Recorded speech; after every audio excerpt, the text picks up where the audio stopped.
This video is brought to you by MoviePalette.com. Hey everyone, do you have a favorite movie that you would love to hang on your wall but you can't think of what scene or what poster to get? Well, now you can get the entire movie on one high quality canvas.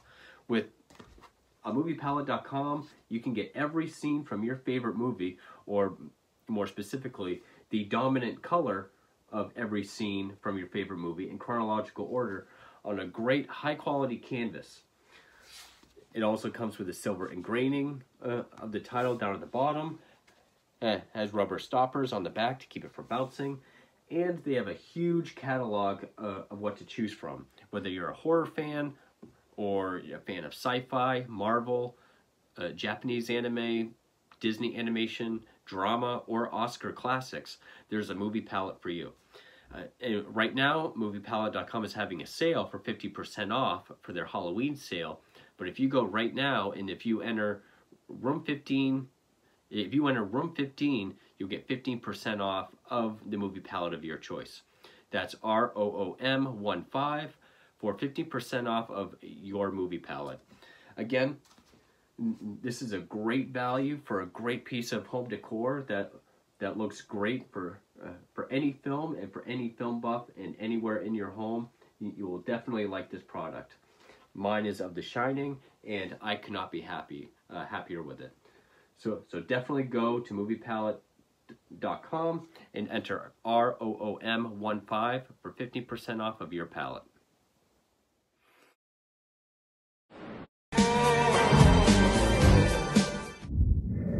Alright, horror fans, welcome back to Room 237, and we're coming to the end of October. So in my last video, I wrapped up the anthology horror portion of the October marathon. So for this video, I'm going to wrap up the Stephen King half of the October marathon. And it's not the last one I own. I do have a few more, but getting to the end of October, and I do have a few things planned for the remaining 2 days of the month. So I was really debating on, what would be the best King film to end this run through on, and I figured it's not going to be a rant like a really bad film. I've already done all his really good films that I've owned or that I'm able to see, so why not just do one of his most entertaining films, whether it be for all the wrong reasons or not. It's not a very good movie, but I'd be lying if I said it wasn't entertaining and fun as hell. And I've liked it since I was a kid. I remember my dad renting this for me when I was probably 10 or 11. This was a movie he loved when he was, in high school. Mainly because, yeah, it is trucks going crazy, killing people. And the soundtrack, AC/DC, 1986's Maximum Overdrive. And I don't know what release this is. I've never seen it anywhere. I actually got this offline years ago. Like, I think I was in like 8th grade when I got this. I know there's a Scream Factory Blu-ray out, but I'm okay with this. And so around that age, I was really into Stephen King. My dad was really into this kind of carnage, but also AC/DC. AC/DC was my favorite band when I turned 12, 13. I think every 12-year-old boy goes through the AC/DC phase. So I actually loved this film for two different reasons when I was younger. One, when I was 10 or 11, it was King. And then when I was 12, 13, 14, it was the AC/DC soundtrack. Which the soundtrack itself is just the Who Made Who album, which is older songs and 3 songs written for the movie, which is Who Made Who and 2 instrumentals, DT and, is it Chase the Ace? I think it's Chase the Ace, which the scene with DT is still my favorite scene of the whole movie. And over the years, I've kind of seen it as a worse and worse made film, but I've always found it equally as entertaining as ever. And of course, this film is pretty notorious for just being balls to the wall, bonkers, crazy, whether in an entertaining way or a nonsensical way. also known as being Stephen King's only directorial effort. This was his first and only time directing a film. I believe he was supposed to have a 3-film deal with Dino De Laurentiis, and this kind of put the kibosh on that. I could be wrong about that. I know he had a 3-film deal, but I don't know if it means him directing all of them. But it is based on his short story Trucks, which was featured in Night Shift. Again, I think this collection has the most stories that went on to become films. And of course, in 1997, there was the made-for-TV version called Trucks, which I've heard is a piece of shit.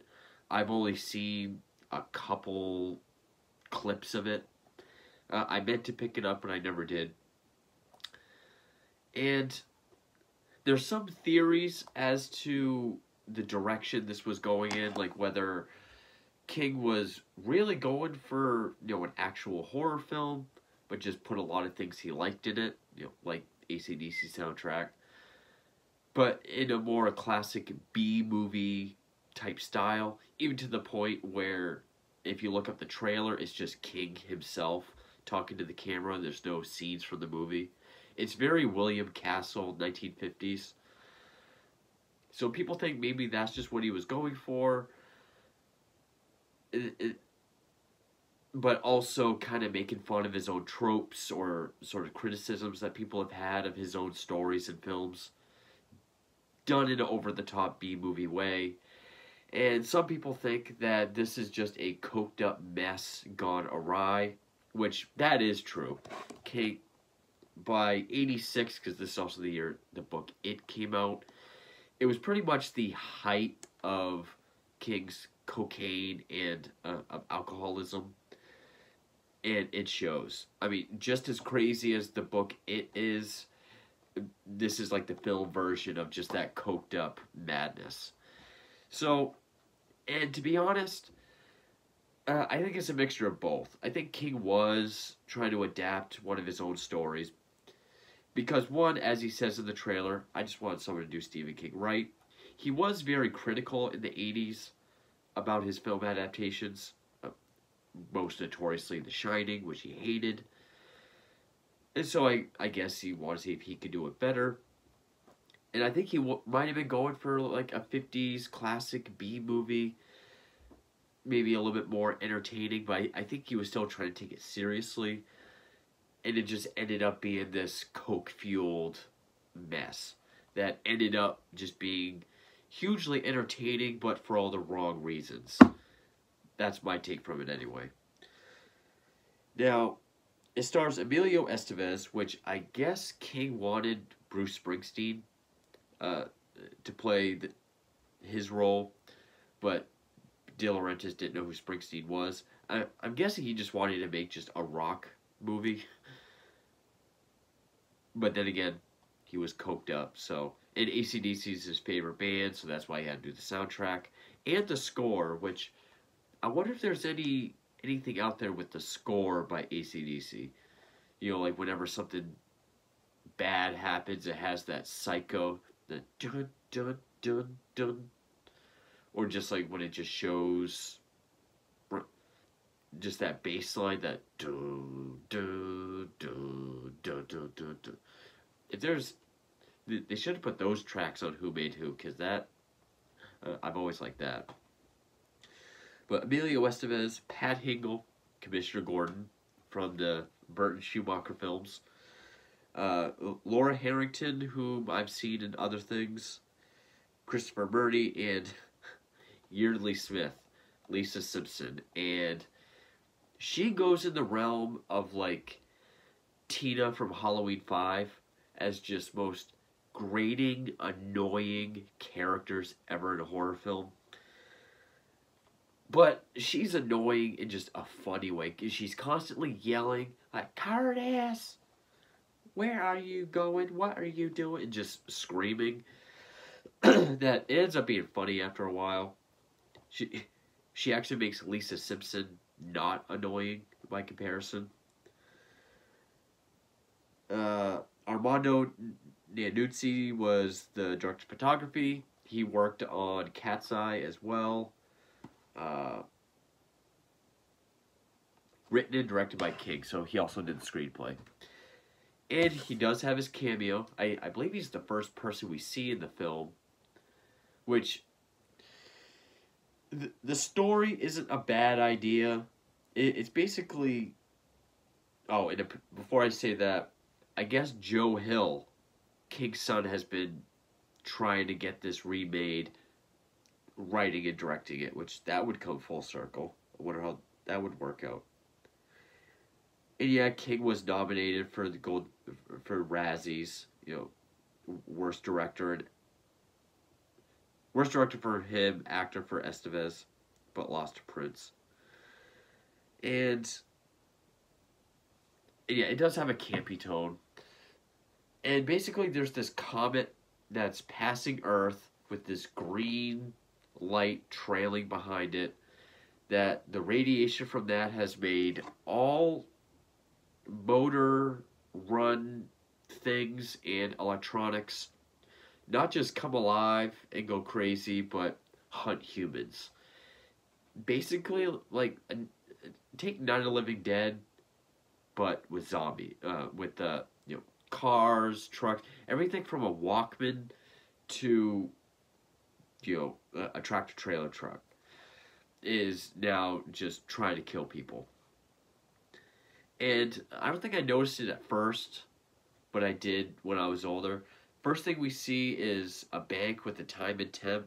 It says the time, the temperature, then it just starts saying, fuck you, fuck you. First person we see is King at the ATM. And, the screen just keeps saying asshole over and over again. And, honey, this machine just called me an asshole. There are some funny lines. I will say, King isn't very good at script writing. I know people say his dialogue is kind of clunky or not that good even in his books. The dialogue is not good in this either, and a lot of the acting doesn't help it at all. Really, I would kind of call this a novelty film. Like, if you just want to see a movie where electronics and vehicles are going apeshit, trying to kill people, put to AC/DC, there's your novelty. And that alone is worth watching. But yeah, the acting, the direction is all pretty bad. Pat Hingle, like, they all have these bad southern accents. Pretty much takes place at this truck stop, the Dixie Boy truck stop, which does kind of give it that 50s B-movie Invasion of the Body Snatchers type feel, where this group of people in this one place, small town area, rural area, with this outer space threat, which actually, it kind of like The Mist, how a group of people stuck in this shopping center, or this a grocery store, and it's them just trying to wait it out. Some of them are killed off.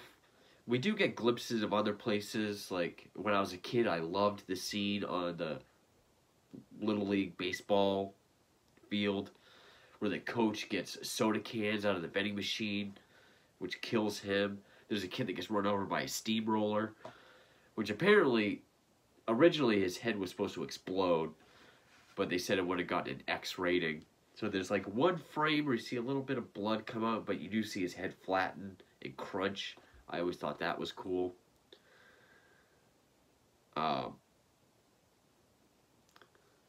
then there's the scene on the bridge, which I always thought it was funny. There's a van with the AC/DC logo. The guy that procured all the trucks, he was the one that I think he either jumps out of the dump truck on the bridge, or he was the one that goes off the bridge for the motorcycle. And supposedly, when we see the bridge go up and a boat goes by, apparently that was the band AC/DC's going for a boat ride. And that's put to Who Made Who. I will say probably one of the most well orchestrated scenes does go with the music. Some of the songs don't make sense. Like, Who Made Who does make sense. Also because you have this character, Wanda, the waitress, who if you remember Annette, is it Annette O'Toole from It? I believe that's her name. Yeah.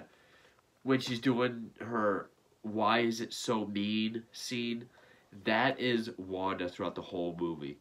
Just drinking and just like, "We made you, we made you." Even to the point where she's like, "You can't, we," and jumping up and down. The acting is all over the top. So yeah, Who Made Who showed at the beginning, the ending. That song choice makes sense, but I think just putting like Hell's Bells to when they're fueling up the trucks is basically just meant to look cool, sound cool.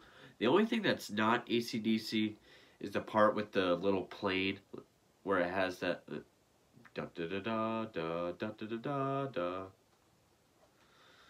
I think it's called Flight of the Conchords. But so pretty much just the scene on the Little League field, the newlywed couple where the wife is Lisa Simpson driving around and eventually getting to the truck stop, and when the kid that flees the baseball field going through the suburban area seeing all the dead people with various electronics that killed them. That's put to DT, the instrumental.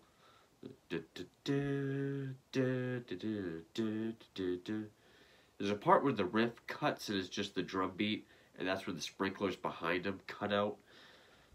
That's probably the most well-directed, orchestrated part of the whole movie. But that was always my favorite part, just him riding through this town, or this suburban area. You know, you see a guy dead on a bench with bloody ears from a Walkman. I don't know how a toy cop car would get in a dog's mouth and kill it, or how a woman's hair dryer would wrap around her neck and kill her so she's hanging out a window. But that was always my favorite scene, and probably my favorite song or piece of music from it. But then he sees the ice cream truck, which is called Mighty Tasty. I always thought that was funny. And I will say, this has one of the coolest, most badass looking trucks I've ever seen in a film. And this must be like a knockoff kind of release, because it doesn't have the truck on it. But the big Happy Toys truck with that big green goblin face on it, that's pretty badass. I always thought that was cool looking. It's still cool. That's kind of the main villain of the whole film. It still looks cool to this day. And yeah, there are some things that don't make sense. Like, we get the idea the trucks can see out its headlights, but I guess for aesthetic purposes, when people are outside, we'll see the mirrors kind of adjust itself so it can see them as if it's eyes or the mirror or the driver's seat. Eventually, all the trucks just start driving and circling the truck stop non-stop. I guess to keep people from getting in or leaving. But then there's a point where a military thing comes in, uses Morse code to say, "We need you to feed us or we'll kill all of you." So they've wanted fuel, but they're driving around, which drains fuel. And then they just continue to drive around again without really doing anything. And of course, why the newlywed's car never comes to life. The Bible salesman, because Stephen King film, there's a religious nut. This touchy-feely, creepy Bible salesman who picks up hitchhiker Laura Harrington, who's Emilio Estevez's love interest. They arrive at the truck stop. His car never comes to life. So it kind of seems to pick and choose. I mean, at one point, the arcade room, all the machines go crazy. But then, like, the grill or the lights, eventually the jukebox blows up. But, like, they're able to use the jukebox in the actual dining room without it going crazy. It kind of picks and chooses what can and cannot come to life, I guess. And then just writing things like, why are they just driving around in circles, needing to be fueled just to continue driving around again? And then it's not until they all decide to flee through the sewer, down, and out the other side, that's when the trucks decide to crash through the building and try to kill them. So I guess it's more convenience, I guess, more obvious here than in some others. And Emilio Estevez, he's kind of the heroic character, like to a fault, to the point where it's almost annoying. Like, this whole sequence where we believe that the Bible salesman was hit by a truck, flies into a ditch, dead. But then that night he's just screaming out for help. And the newlywed, Curtis, says, like, we gotta go help him. And he starts to go, and Emilio Estevez is like, hey, hold up, man. Hold up, wait up. Hold on a minute, man. As if to say, like, hey, nobody saves anybody without me around. Nobody gets to do anything without me doing it. I'm the hero. His acting's pretty bad as well. I don't think there is a best actor. I'd probably say the guy that plays Curtis. And that's probably just because he's the funniest. Which, I don't know the guy's name, but the one that was driving the Happy Toys truck, who actually looks like Lamont Sanford, he would go on to be in The Langoliers, a really bad Stephen King film. But there is this great scene, and probably my favorite scene, just as far as how funny it is with the military thing with the rifle on it and the horn pulls up. Everyone's kind of waking up to see what the noise is. And this guy comes out of the arcade with these, like, swinging saloon doors, and he just, like, what the fuck's going on here?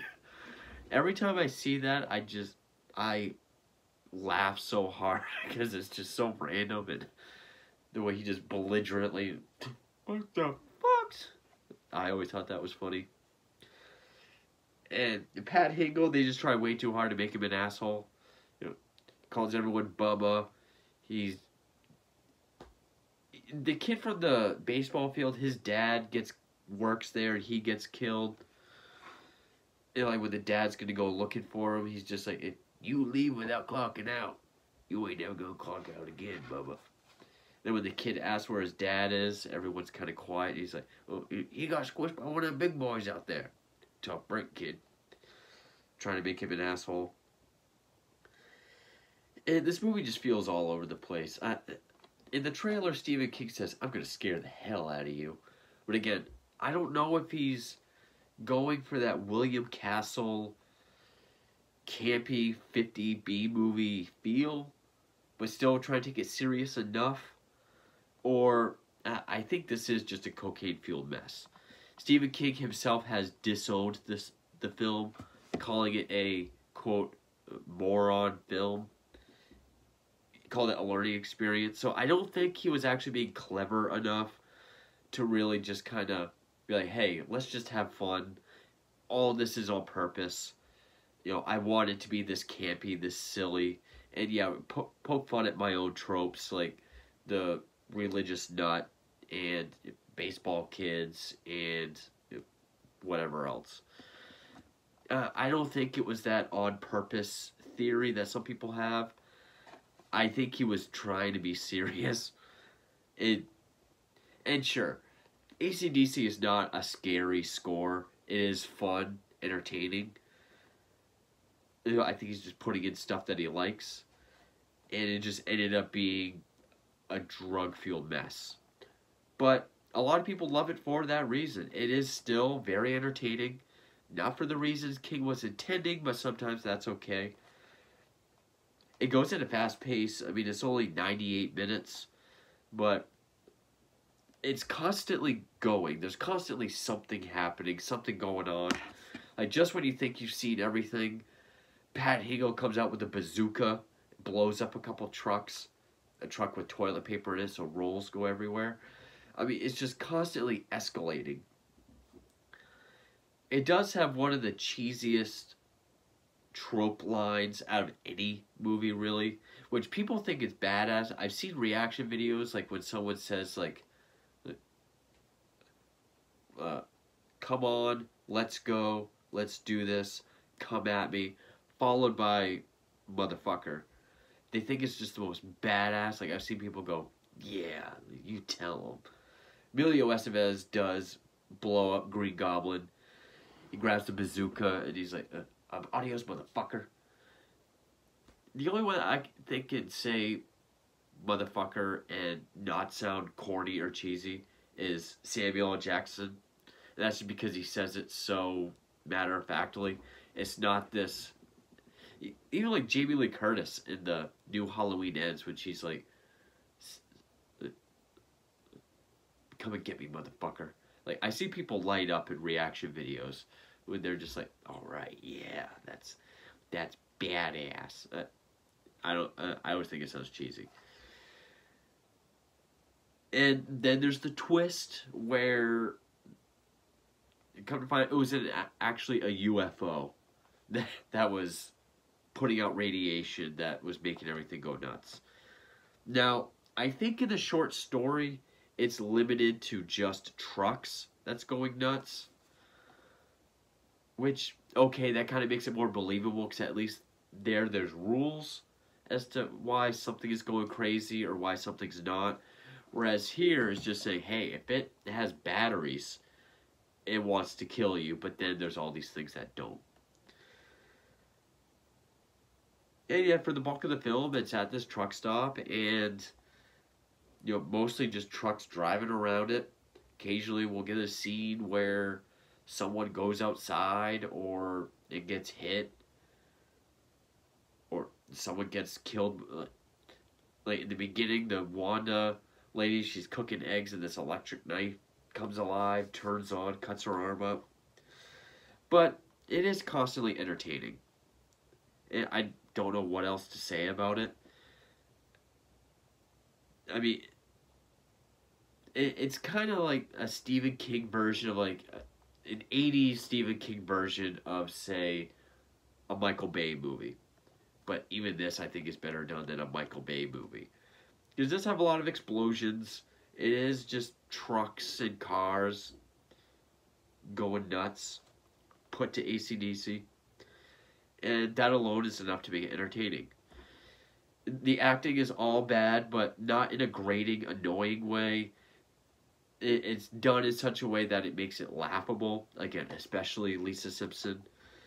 And even though I loved it as a kid, and then I loved it for its soundtrack when I got a little bit older, now I do see it as an objectively bad film, but I would not put this in the category on the spectrum that I've come up with and said in a few of these reviews, where, like, at the bottom, we have, like, Lawnmower Man, from what I've seen of trucks, Mangler,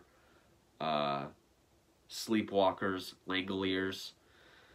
Then a little bit better with Thinner, Night Flyer, sometimes they come back.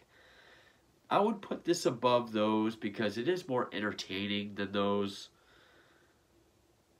I think if it didn't have that soundtrack, or just the overall campy tone, like, I think if it was going for a more serious tone, but the acting and the writing and everything was still the same, then it would have been like a Sleepwalkers, or then it would have been more that lower tier. But it's definitely not one of my favorite films. You know, some movies I could say are really good just based off entertainment. This used to be one. I mean, I still find it very entertaining, but to me it's more of a novelty film. And I can definitely see why Stephen King never directed again. I know people will hear so bad it's good, and that means I hate it and I watch it to laugh at. I don't hate it. I do watch it to laugh at it, but I'm not laughing in like a mean-spirited way, like to make fun of it. I do still enjoy the film. It is still very fun. but it is definitely a cocaine, alcohol, inexperienced mess. I know people love it. I know people put this in their top, top whatever Stephen King films, and that's fine. I can definitely see why. I mean, if you're going for entertainment, this movie has it. But there's not a whole lot to say about it film-wise. It literally is just pretty much this truck stop with trucks going around it. Yeah, things don't make sense. Like, we're going to drive around. Please fuel us up. We're going to keep driving. All of these things come to life, yet these ones don't. Yeah. But Maximum Overdrive, for better or worse, I've always enjoyed it. So that concludes the Stephen King portion of the October Marathon. So I do have a film planned for the 30th. I do have a Halloween themed film planned for Halloween Day. And then starting the 1st, I'm going to begin the new marathon for November, a completely different themed one I haven't done yet. One I've mentioned before but never got around to. I'll probably announce that when I do the Halloween themed one on Halloween. Maybe tomorrow I'll do the ranking videos, like not all of them, but I do want to do top 10 best Stephen King films, worst Stephen King films, and maybe 10 best adaptations, like best ones from book to screen.